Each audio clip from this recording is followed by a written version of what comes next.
브레인은 누구나 다 아시는 뇌를 뜻하는 거고요. 아우프바우는 독일어의 구축하다 뭐 그런 뜻인데요. 바우가 원래 짓다거든요. 거기에 이제 아우프는 위로 그런 뜻이에요. 그러니까 계속해서 점점 구축이 되는 그런 뜻입니다. 그러니까 결국 우리 뇌를 활성화시킨다. 뭐 그런 뜻이 되겠습니다. 아웃바우 브레인의 대상은 초등학교 1학년에서 3학년 까지입니다. 우리가 그렇게 정한 이유가 있죠. 그렇죠. 예, 그러니까 제가 음악원을 운영하고 있는데 여기 오는 친구들을 보면 6, 7세는 굉장히 창의적이에요. 그러다가 8, 9세 이렇게 초등학교 입학을 딱 하고 나면 애들이 자꾸 정답만 얘기해요. 그리고 정답이 아닌 자기의 창의적인 아이디어를 이야기할 때는 굉장히 또 눈치를 보고 뭐 이런 상황들이 생기더라고요. 1학년인데도. 그렇죠. 근데 저는 교수님 생각보다 더 심화해서 좀 확장해서 얘기하면 우리나라가 생후 3개월부터 어린이집을 다녀요. 그러니까 사실은 그때부터 표준 교육과정, 표준화 교육. 표준 교육과정. 그러니까 사실은 교수님이 느끼시는 그 말이 정답인데 사실은 이렇게 나빠지는 게 아니고 태어나면서부터 서서히 나빠져서 초등학교 1학년에서 3학년을 교정하지 않으면 이제 그냥 그다음부터는 계속 그런 표준화된 인간으로 자랄 가능성이 있다는 거죠. 그래서 우리가 가장 그게 심각하게 나타나는 그러나 교정할 수 있는 초등학교 1학년에서 3학년을 잡은 거죠. 맞죠? 네. 네. 구성과 진행을 아마 같이 말씀드릴 것 같은데 일단 우리는 우리한테 와서 커리큘럼이 무엇입니까? 라고 물어보면 사실은 한마디로 대답할 수 있는 게 없어요. 그걸 두지 않으려고 해요. 왜냐하면 우리는 아이가 오면 아이를 먼저 굉장히 심도 있게 검사하죠. 어떤 검사들이 있냐면 지능 검사하고 또 유형 검사하고 또 교수님이 하시는 인터뷰가 주로 어떤 것들이죠? 뭘 물어보는 아니 여기서 북극검 없어. 북극검 얘기. 예를 들어서 저희가 아이들하고 우리가 이때까지 가지고 있고 알고 있는 검사는 그건 역시 미안한 얘기지만 표준화된 검사예요. 지능화 검사, 지능 검사, 진로 유형 검사. 그래서 검사지 애들이 체크하게 돼 있는데 이걸로는 1학년에서 3학년 아이들을 아주 풀리 풍성하게 이해하기 어려워요. 그래서 우리가 인터뷰를 하잖아요, 교수님. 인터뷰할 때 일단 이제 저는 이미지를 좀 보여줄 거예요. 그 이미지는 표정이나 상황으로 봤을 때 굉장히 다양한 이야기가 가능한 이미지들을 골라서 그 이미지를 보여줬을 때 우리 친구들이 어떤 이야기를 하는지 굉장히 개별적인 차이가 나타나죠. 그쵸. 그러니까 본인이 경험한 거에 대한 이야기도 나타나고 혹은 간혹은 가정 환경이 막 이야기가 되기도 하고 혹은 자기 심리적인 그런 상태 뭐 그래서 예를 들면 뭐 그냥 고개를 숙이고 있는데 얘는 걱정이 많아요 이런 식의 표현을 한다든지 그러니까 아이들이 본인의 상태를 굉장히 구체적으로 설명해 줄 수 있는 그런 제공을 하는 거죠. 오케이. 그래서 우리가 검사하는 이유는 이 아이의 차별적인 출발점을 정하기 위한 거예요. 오케이. 1단계 출발점을 정했어요. 그 다음에 저희는 raw material, 아주 정해지지 않은 원재료들을 제공해요. 왜냐하면 저희가 어떤 커리큘럼이 책자로 구성되어 있는 걸 주는 순간 얘네는 그냥 그대로 따라오게 돼 있는 거고요. 우리는 아이들이 어떻게 발현할지 모르기 때문에 일단 가능성 있는 모든 재료들을 제공하고 걔네들이 무엇을 짓고 거기에서 어떻게 발현되는지를 따라서 교수님이나 저나 또 박사급들의 어떤 연구원들이 옆에서 자극을 주는 걸로 구성이 되어 있고요. 사실은 저희는 이거 설명하기가 사실 어머니들한테 제일 어려워. 왜냐하면 어머니들은 오시면 뭐 배울 거예요? 매뉴얼 주세요, 커리큘럼 주세요, 몇 주 코스로 어떻게 진행돼요. 저희가 아주 정직하게 말할 수 있잖아요. 정직하게 말하는 것은 저희도 몰라요. 왜? 아이들이 아직 오지 않았으니까. 아이들이 오면 그 아이들을 검사하고 거기에 따라서 저희가 그 아이만의 only 독특한 커리큘럼을 만드는 거죠. 그러니까 엄마가 그렇게 질문하는 이유도 기존에 있는 창의력을 키워준다는 기관에서 그런 것들을 제공했기 때문일 거라고 생각해요. 근데 그게 결국 엄마도 선생님도 아무도 창의적이지 않으면서 창의적인 아이를 키우겠다고 생각했던 거죠. 인정해야죠. 우리 바우하우스라고 아마 들어보셨을 텐데요. 대부분 이제 건축이나 디자인 쪽에서 많이 활용하는 그런 커리큘럼으로 생각하시는데 연구를 해보니까 바우하우스가 세계 최초의 창조학교?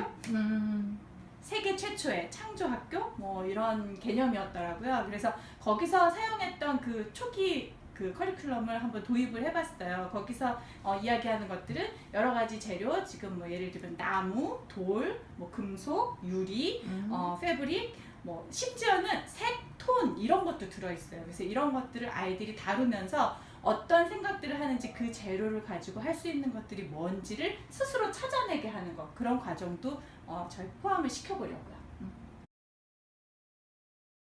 굉장히 좋은 질문이신데요. 아까 김소원 교수님도 말씀하셨지만 아이들이 표준화된 걸로 가고 있기 때문에 사실은 저희는 신랄하게 얘기할 수 있는 게 가장 비효율적인 공부를 하고 있을 수도 있어요. 왜냐하면 나는 이쪽 타입인데 단지 학원에서 이렇게 가르치기 때문에 학교에서 이걸 강조하고 있기 때문에 내가 그거를 억지로 시간을 많이 들여서 공부를 하고 있는 거죠. 근데 저희는 이 바우하우스 커리큘럼에 따라서 너는 이제부터 학습에 관련된 문제 해결은 이렇게 해야 돼. 전략이 확정되면서 걔는 이만큼의 비효율적인 것들을 하지 않고 자기한테 제일 맞는 효율적인 학습 전략으로 앞으로 공부를 할 수 있는 거고요. 그거는 이미 외국에서 독일뿐만 아니고 모든 외국에서 그 과정들이 다 진행되고 있고 저희가 그것을 아이들한테 실현해 보려고 하는 거죠. 일단 그 프로그램과 저희 그 교사진들을 믿어주셨으면 좋겠어요. 그러니까 지금 저희가 설명드렸듯이 어떤 커리큘럼을 지금 제시할 수 없고 아이와 만나서 거기에 맞춤형으로 하겠다는 이 의지 자체를 굉장히 좀 귀하게 여겨주셨으면 좋겠고 그로 인해서 우리 아이가 정말 자신의 재능을 발견하고 자기 창의력을 계속해서 끊임없이 개발해 나갈 수 있는 용기를 얻고 그거를 통해서 그것도 학습에 연결시키고 이런 과정들이 일어날 거라고 믿어주시면 그러면 아이도 저희도 행복하게 이 프로그램을 잘 마무리할 수 있을 것 같습니다. 그 예전 시대에는 한 선생님이 제가 고등학교 다닐 때는 저희 반이 70명이었어요. 한 선생님이 70명을 가르쳐도 되는 시대가 있었겠죠.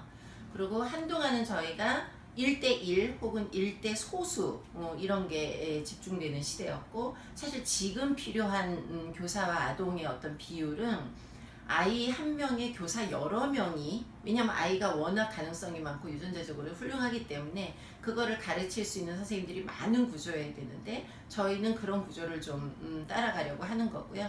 그러는 이유는 아까 교수님 잠깐 말씀하셨지만 저희보다 지금 태어난 지금 자라고 있는 아이들이 훨씬 가능성과 창의성과 잠재력과 역량 뭐 등등등을 많이 가지고 있기 때문이죠. 그걸 인정하는 것이고요. 저는 아동학을 전공한 박사인데요. 저는 아이들을 만나고 검사하고 그 아이들하고 수업하면서 제일 많이 느낀 게 정말 망가지지 않은 그 자체 그대로 왔으면 좋겠어요. 이 얘기는 특히 우리가 이제 초등학교 1학년, 3학년 그 나이를 잡은 거하고도 연결이 되는데 준비할 거 없어 그냥 와. 너 자체로 그냥 와. 우리가 너를 귀히 여길 거고 수용할 거고 그리고 너의 있는 모습 그대로를 우리가 발견해 줄 거고 그래서 개발시켜 줄 거고 그리고 이 시대의 최고의 모습으로 자라나도록 도와줄게 라는 마음이기 때문에 그대로 오셔도 좋을 것 같아요. 저는 학교에서 1등하고 칭찬 많이 받는 친구는 안 왔으면 좋겠어요. 왜냐하면 지금 현재 대한민국 교육 과정에서 학교에서 하는 활동을 잘하는 친구들은 창의적일 확률이 좀 적어요. 우리는 여기서 이제 엄청난 창의력을 이끌어줄 거기 때문에 그래서 이런 친구들 있잖아요. 선생님이 무슨 말씀을 하시면 도저히 참을 수가 없어. 중간에 손 들고 꼭 물어봐야 돼. 참을 수 없어요. 그 다음에 또 뭘 하다가 자꾸 저기 가보고 싶어. 뭐 뒤에는 무슨 일이 일어났는지 교실에서 초등학교 1학년인데 교실에서 돌아다녀요. 이거를 저희하고 상담할 때 보면 엄마가 굉장히 걱정스럽게 말씀하시는 ADHD 가능성으로 몰고 가죠. 검사 받고 오라고. 그래서 그런 친구들이 어떻게 생각하면 걔가 왜 그렇게 움직였는지 이런 이야기를 나누다 보면 걔가 분명히 궁금해서 그랬을 수도 있고 뭐 어떤 상황이 자기가 지금 여기에 집중할 수 없는 어떤 상황이 일어났을 텐데 그런 것들을 찾아주고 왜 그랬는지 스스로가 이해를 해야죠. 그러니까 내가 저기 궁금해서 갔었어. 이거를 묻지 않으면 애도 모르거든요. 너는 돌아다니면 안 되는데 왜 돌아다녔어? 질타만 자꾸 받는 거죠. 그래서 오히려 이런 친구들이 많이 왔으면 좋겠다. 그렇게 생각해요. 네네네. 모든 인생은 문제를 해결하는 과정이라고 생각을 해요. 얘네도 마찬가지고. 그래서 우리가 하는 과정이요, 좋은 커리큘럼을 만들어서 먹여주는 내용은 하나도 없을 거예요.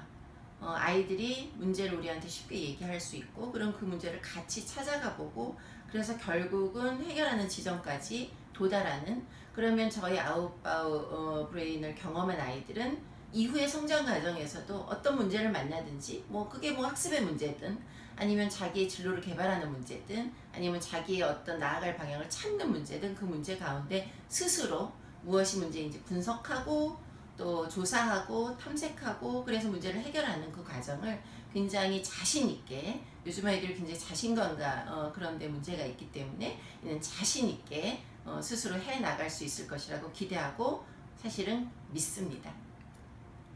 저는 이 시대가 원하는 인재가 어떤 인재인지에 대한 생각을 했는데, 여태까지는 많은 능력을 가진 사람이 성공하는 시대였다면, 지금은 한 가지 능력을 가진 사람이 나와 다른 능력을 가진 사람들과 어떻게 협업을 이뤄서 성취해내느냐, 이런 것도 중요하다고 생각하거든요. 그래서 우리 요 소그룹으로 이루어지는 요 아웃바우 브레인 프로그램을 통해서 내가 갖고 있지 않은 장점을 저 친구가 가지고 있구나, 저런 친구와 같이 이렇게 저 친구의 아이디어를 도입하니까 내가 더 이렇게 발전할 수 있구나, 뭐 이런 경험도 좀 했으면 좋겠어요. 그래서 내 아이 하나가 똑똑하고 훌륭한 아이로 자라는 그런 희망보다는 우리 아이가 가지고 있는 능력을 가지고 더불어서 훌륭한 친구가 되는 그런 프로그램이었으면 좋겠습니다.